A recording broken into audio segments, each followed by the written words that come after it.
Thank you. Just allow me to say that I was deeply moved by an astronaut's presentation not too long ago where he said that if he had to introduce our species to another, he would describe us as the mothers and their sons. And my mother is one of my personal heroes. So just that to say that I admire very much everything you've said. My question is Dr. Fisher, if very often people find the challenge to choose between family or career, and you've done both successfully. So if you please tell our students a couple of tips of how to pursue.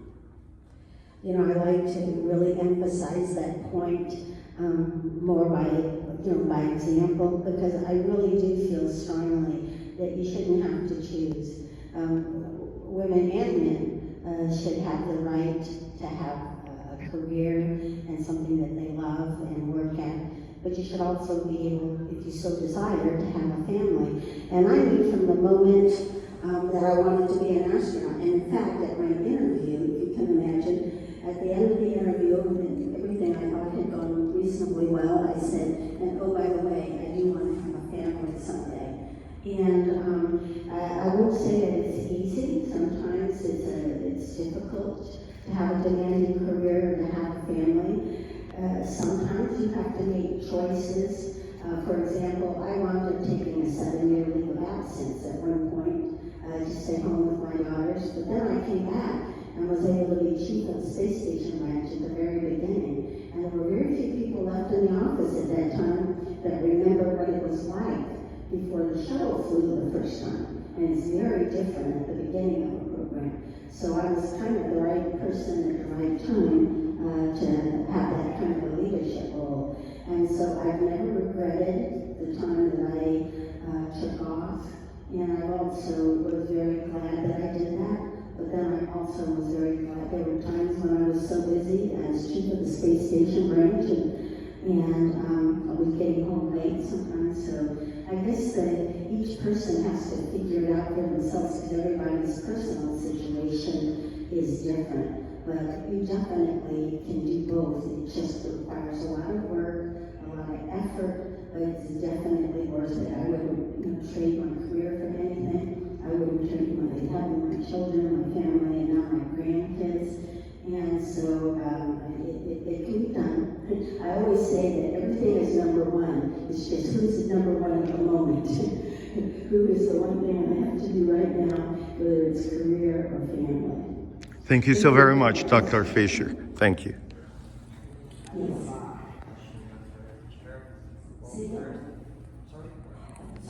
You need to be loud. I have a question for you. In your personal opinion, which would you think that would be like the easier way to become an astronaut?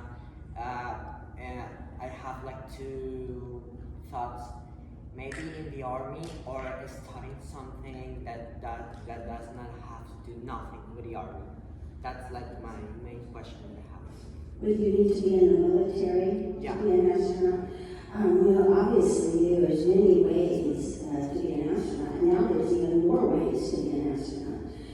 The military, I think, is excellent in terms of the leadership skills you learn. When I first came to the program, watching all my friends that came from the military or colleagues from the military, they have learned something about leadership that you don't necessarily learn in the early years of academic training when you're, say, doing research and things. And that leadership skill is really important. Of course, if you want to be a pilot, then you really need to join. I think at this point you still need to join the military, go through flight training. It's much easier and faster than trying to go the commercial route to become a pilot. It's a hard question to answer, but you can do both. And I think it's really just a matter of what you like. And you have to also remember that getting to be an astronaut is still pretty difficult. And so you should always be doing something that you love, whether you become an astronaut or not. Never ever do something just so you'll get to be an astronaut. Because I've seen many, many people come in to want to be an astronaut who are excellent candidates but they had some kind of a medical issue, kidney stones, a heartburn, or something they didn't know they had. So, you really don't want to put all your eggs in one basket and just say, I want to be an astronaut, and then you don't get to be. And then the other thing to remember is there's many wonderful positions in the space program. You can be a flight controller, a trainer, a flight director, engineer, somebody doing research in medicine. We even have things that you don't think about, like lawyers, particularly in this day and age with all the new commercial crew and all of that. So there's many, many ways to be involved in the space program.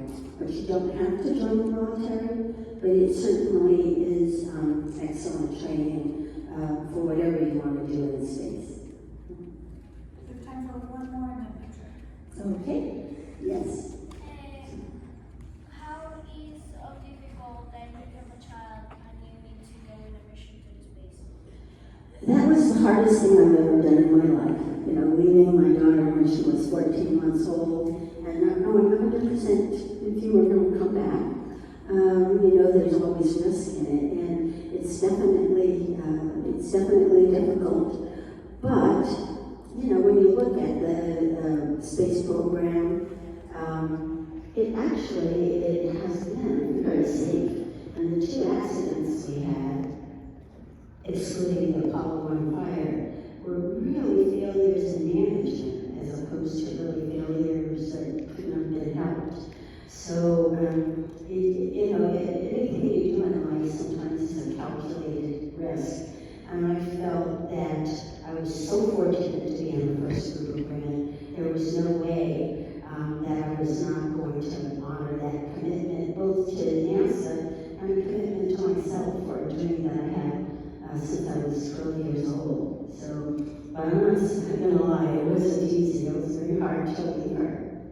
Do you have a real fast question you want to ask? Well, it was really long, but the question was about how do you think civil people, like people around the world that just work alone, like do work, will go to space, and do you think going to Mars, like normal people will go to Mars?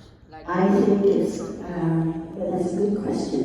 We're now getting to see normal, regular people getting to go into space.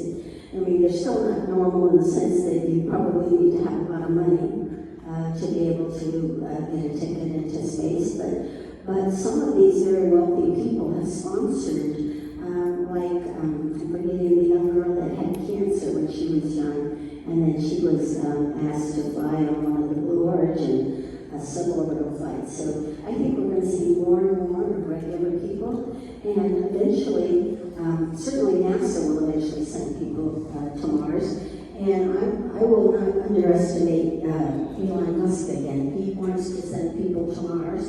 And I know of people that would be willing to go to Mars even if they know they're not going to be able to come back.